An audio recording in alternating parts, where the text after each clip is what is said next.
Perkenalkan, nama saya Mikael Andre Cavelunjo dengan NIM 2030 2050 2030. Saya adalah mahasiswa Fakultas Teknik jurusan Arsitektur Universitas Palangkaraya. Pada kesempatan kali ini, saya akan membahas tentang klausa dan kalimat. Ini merupakan tugas dari mata kuliah Bahasa Indonesia. Apa itu klausa? Klausa merupakan satuan gramatikal yang berupa kelompok kata yang sekurang-kurangnya terdiri atas subjek dan predikat dan yang berpotensi menjadi kalimat. Sementara itu, kalimat adalah suatu satuan bahasa terkecil yang dapat mengungkapkan pikiran yang utuh atau setiap tuturan yang dapat mengungkapkan suatu informasi secara lengkap. Jika terdapat sebuah tuturan yang menginformasikan sesuatu tetapi belum lengkap atau belum utuh, tuturan itu belum dapat disebut kalimat. Mungkin hanya berupa kata atau mungkin hanya berupa kelompok kata atau frasa. Contoh, sejak ayah meninggal, itu merupakan klausa. Ia menjadi pendiam. Klausa. Kemudian, sejak ayah meninggal, ia menjadi pendiam. Itu merupakan kalimat ya, karena terdiri atas dua klausa. Kemudian, karena sakit, klausa. Denny tidak hadir dalam seminar itu, klausa. Ketika digabung, karena sakit, Denny tidak hadir dalam seminar itu. Itu merupakan kalimat. Kemudian kalimat dasar. Struktur inti kalimat bahasa Indonesia ragam tulis sebenarnya sangat sederhana, yaitu hanya berupa subjek dan predikat. Struktur inti tersebut dapat diperluas menjadi beberapa tipe kalimat dasar. Ada pula contohnya, anak itu sering melamun. Subjek plus predikat. Kemudian, Soekarno dan Muhammad Hatta mempersatukan bangsa ini. Ditambah predikat, ditambah objek. Kemudian, ajaran Mahatma Gandhi ditakuti penjajah Inggris. Itu strukturnya subjek, tambah predikat, tambah pelengkap. Kemudian, struktur kalimat dasar bahasa Indonesia dapat dikelompokkan ke dalam beberapa tipe sebagai berikut. Ada subjek predikat, subjek predikat objek, subjek predikat pelengkap, subjek predikat objek pelengkap, subjek predikat objek keterangan, dan subjek predikat keterangan. Kemudian ada juga contohnya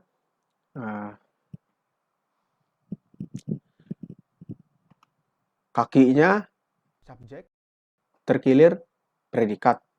Kemudian orang itu subjek, sedang memikirkan predikat, nasib anaknya objek. Kemudian janji Jepang, tipenya subjek, kemudian hanya merupakan predikat, isapan jempol pelengkap. Kemudian Pak Joni subjek, menghadiahi predikat, anaknya objek, komputer pelengkap. Sugono subjek, pernah memarahi predikat, Wardani objek, pada saat rapat keterangan. Kemudian perjanjian itu subjek, dibuat predikat, secara sepihak keterangan. Nah, kemudian subjek merupakan salah satu fungsi dalam kalimat yang merupakan bagian klausa yang menjadi pokok kalimat. Subjek dapat berupa kata benda atau nomina, kelompok kata benda, frasa nominal, atau klausa. Selain itu, subjek dapat pula disertai kata itu. Subjek dapat dicari dengan menggunakan kata tanya, siapa, atau apa. Kemudian ada juga contohnya, Bandung sebagai subjek pernah menjadi lautan api. Gunung Merapi sebagai subjek dan berdekatan letaknya dengan Gunung Merbabu. Kemudian Gunung Krakatau, subjek. Nah, subjek dapat pula berupa verba atau prasa verbal atau adjektiva, frasa adjektival. Namun subjek yang berupa verba atau frasa verbal itu terbatas pemakaiannya, yaitu hanya terdapat dalam ragam lisan, bukan dalam ragam. Berikut disajikan beberapa contohnya. Merokok merusak kesehatan. Berenang membuat tubuh langsing. Berjalan-jalan di pagi hari menyehatkan tubuh. Bersepeda ke kantor merupakan kegiatan sehari-hari Pak Zaki. Kata merokok pada A dan berenang pada B merupakan verba yang berfungsi sebagai subjek dalam kalimat tersebut. Sedangkan berjalan-jalan di pagi hari C dan bersepeda ke kantor pada bagian D merupakan frasa verbal yang juga berfungsi sebagai subjek dalam kalimat tersebut. Nah, kemudian ada juga itu contoh A. Langsing merupakan idaman setiap wanita. B. Tamak merupakan sikap yang dibenci Tuhan. C. Gagah dan berani adalah sikap pejuang masa lalu. D. Pendek dan kurus merupakan ciri penduduk kekurangan gizi. Nah, kata langsing dan tamak pada bagian A dan B merupakan adjektiva yang berfungsi sebagai subjek.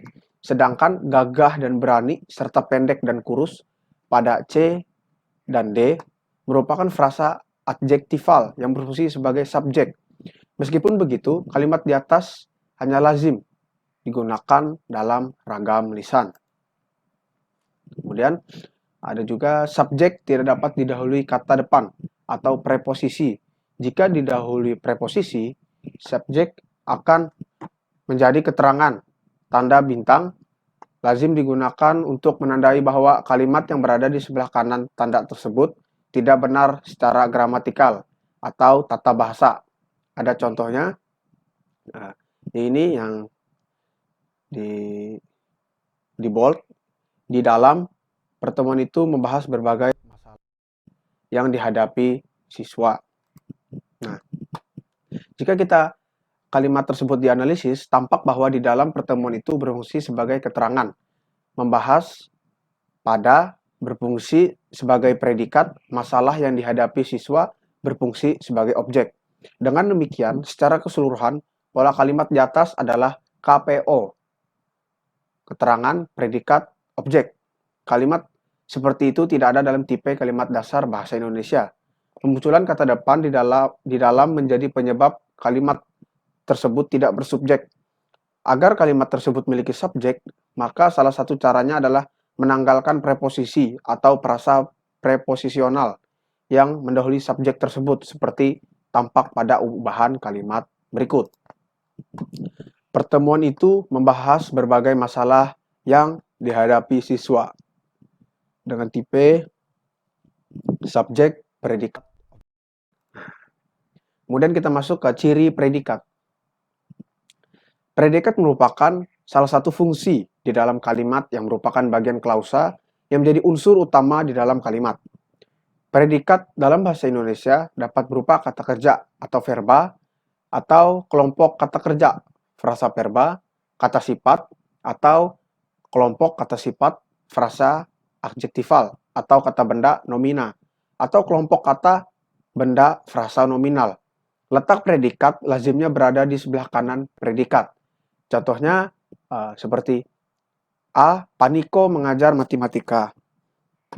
Kemudian B. Paniko sedang mengajar matematika.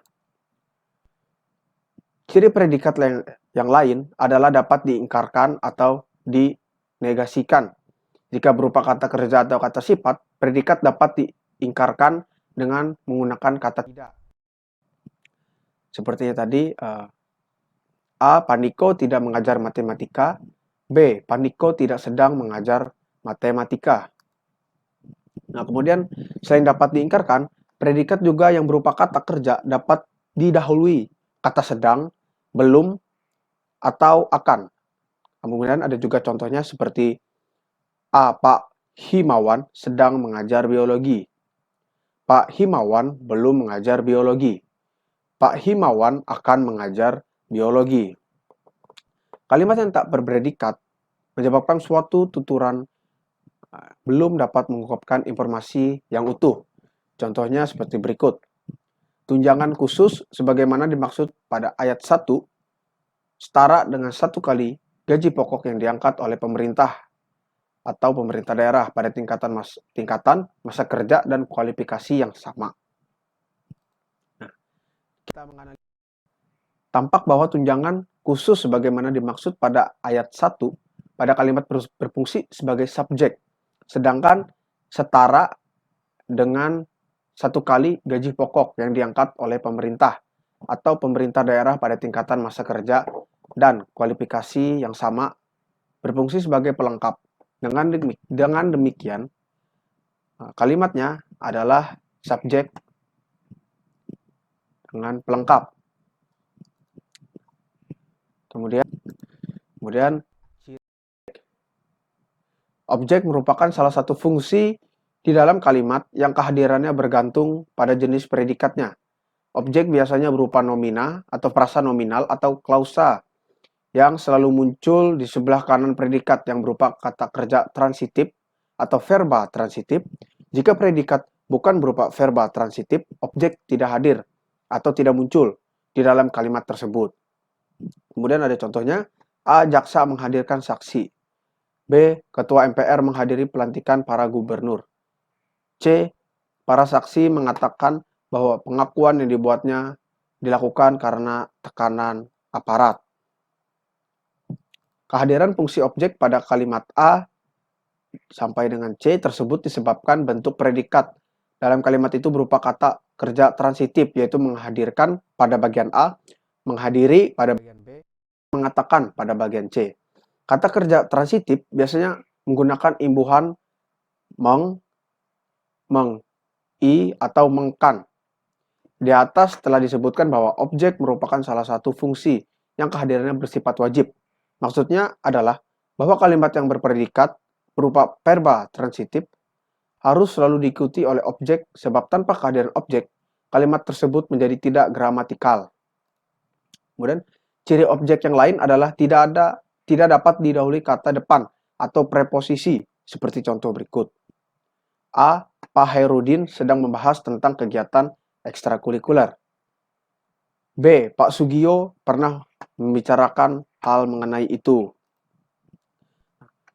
Pemunculan pada kata depan tentang pada contoh A mengenai pada contoh B menyebabkan kalimat tidak mempunyai objek, sebab di atas telah dijelaskan bahwa objek biasanya berupa nomina, frasa nominal atau klausa. Jika nomina didahului preposisi, perubahan itu akan menjadi frasa preposisional, dan frasa preposisional tidak dapat berfungsi sebagai objek. Frasa preposisional hanya lazim berfungsi sebagai keterangan. Jika ada frasa preposisional dapat berfungsi sebagai predikat, frasa preposisional yang seperti itu hanya tertentu bentuknya, yaitu frasa preposisional yang didahului oleh di, ke, atau dari saja, dan biasanya hanya ditemukan dalam ragam lisan. Untuk itu, agar kalimat A sampai dengan B menjadi kalimat yang berterima, di sebelah kanan, predikat transitif membahas A, membicarakan pada B, harus berupa nomina atau frasa nominal yang berfungsi sebagai objek, bukan berupa frasa preposisional. Maka yang paling mudah dilakukan adalah menanggalkan semua preposisi pada kalimat A dan B menjadi kalimat seperti berikut, yaitu Pak Hairudin sedang membahas kegiatan ekstrakurikuler. Kemudian di bagian B, Pak Sugio pernah membicarakan hal itu. Nah. Kemudian objek dapat pula terletak di sebelah kanan keterangan, meskipun predikat dalam kalimat tersebut berupa kata kerja transitif. Hal itu bisa terjadi karena objek pada kalimat tersebut berupa klausa atau berupa anak kalimat yang panjang. Contohnya, Muslih ingin segera memberitahukan kepada ibunya bahwa Paman Harno beserta keluarga akan datang besok pagi. B. Musli ingin segera memberitahukan bahwa Paman Harno beserta keluarganya akan datang besok pagi kepada ibunya.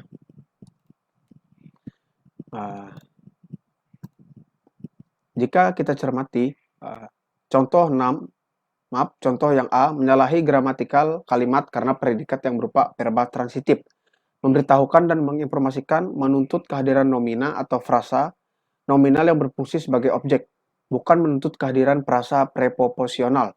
Sementara itu, pada kalimat B merupakan kalimat yang gramatikal karena verba transitif pada predikat kalimat tersebut langsung diikuti oleh nomina atau frasa nominal yang berfungsi sebagai objek.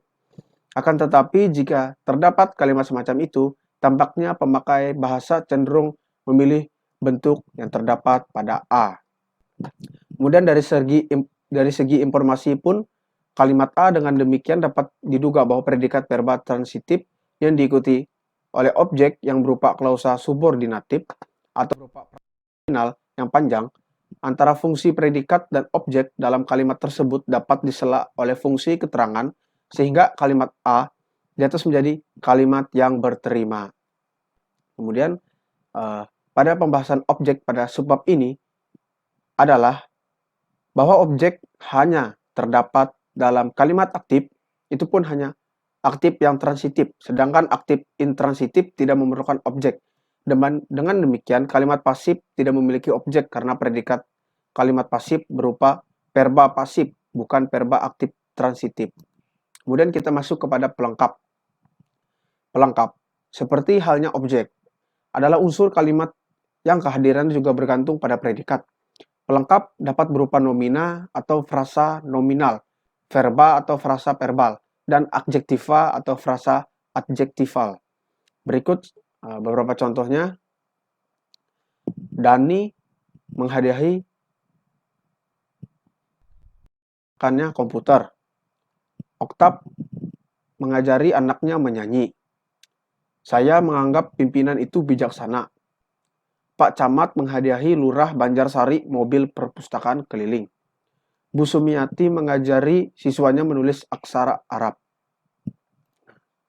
Kemudian posisi pelengkap dapat terletak di sebelah kanan, setelah atau di belakang objek, atau terletak langsung di sebelah kanan predikat. Jika predikat berupa kata kerja transitif, pelengkap terletak di sebelah kanan objek.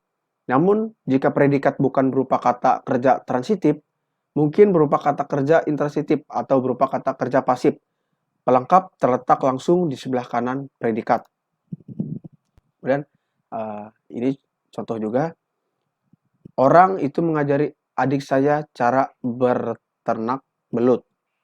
Pelengkap pada kalimat A di atas yaitu cara berternak, yaitu mengajari pada bagian A berupa verba transitif yang langsung diikuti oleh objek, sehingga pelengkap harus berada di sebelah kanan objek.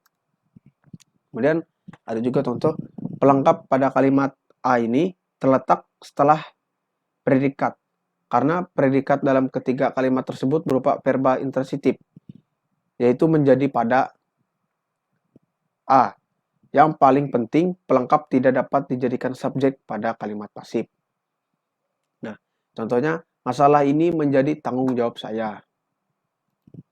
Kemudian ada keterangan, ciri keterangan. Keterangan adalah unsur kalimat yang kehadirannya bersifat tidak wajib atau opsional. Keterangan dapat berupa nomina frasa nominal, frasa numeral, berupa frasa preposisional, atau berupa adverbia. Nomina atau frasa nominal yang dapat memiliki fungsi keterangan biasanya berupa nomina, temporal, atau nomina yang menyatakan waktu. Selain itu, keterangan dapat dibedakan menjadi dua, yaitu keterangan wajib dan keterangan mana suka. Keterangan wajib merupakan bagian predikat, sedangkan keterangan mana suka bukan bagian dari predikat. Keterangan mana suka merupakan keterangan yang sejajar dengan subjek dan predikat. Nah, ini contoh dari keterangan. Dia telah datang kemarin. Artis sinetron itu meninggal dunia Minggu pagi. Kemudian anak Pak Lurah telah wisuda 3 hari yang lalu. Kemudian Waluyo datang seorang diri. Kemudian agaknya saran itu mulai diperhatikan. Nah, sekian dari saya. Mohon maaf apabila ada salah kata dan kurang lengkap. Dan saya ucapkan terima kasih